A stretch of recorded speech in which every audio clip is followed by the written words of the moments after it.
ढीली। अब चुड़ैल एक एक करके सारे बैंगन खाने लगती है। हरिया थोड़ी देर के लिए कहीं काम से जाता है और इतने में ही चुड़ैल खेतों में लगे सारे बैंगन खा जाती है।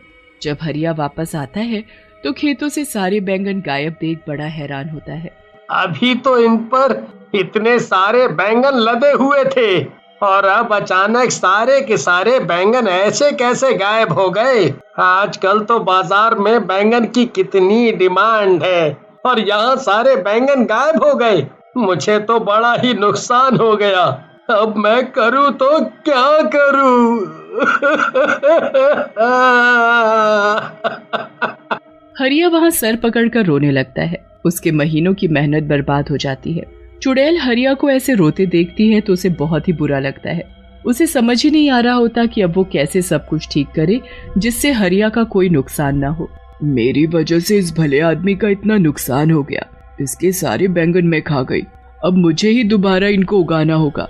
अगले दिन हरिया इस टेंशन में बहुत बीमार पड़ जाता है और उसका खेतों पर जाना बिल्कुल बंद हो जाता है। चुड़ैल इसी चीज का फायदा उठाती है और अगले दिन से खुद खेतों में काम करना शुरू करती है। वो पूरा खेत पहले अच्छे से साफ करती है और फिर उसमें बीज बोती है।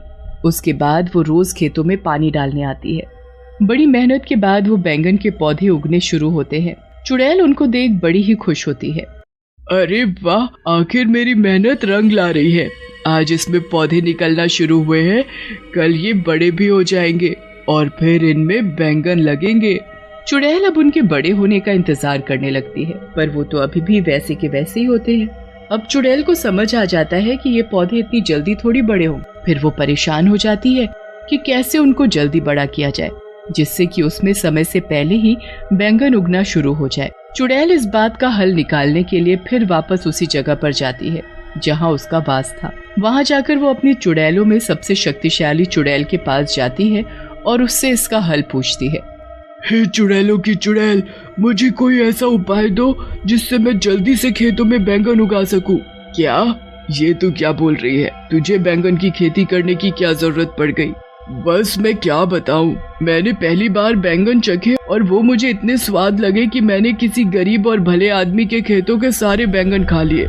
बेचारा इस सदमे में बीमार हो गया, बहुत रो रहा था, तो मुझे देखकर बिल्कुल अच्छा नहीं लगा। मैंने उसकी मदद करने की कोशिश की और उसके खेतों में फिर से बैंगन की खेती शुरू कर दी, पर अब वो पौधे अपने तरीके से धीरे धीरे उग रहे हैं। ऐसे तो वो बहुत वक्त लगाएंगे और महीनों में उसमें बैंगन उगेंगे। बेचारा वो आदमी तब तक क्या बेचेगा और कैसे अपना घर चलाएगा? उस बेचारे के घर में उसकी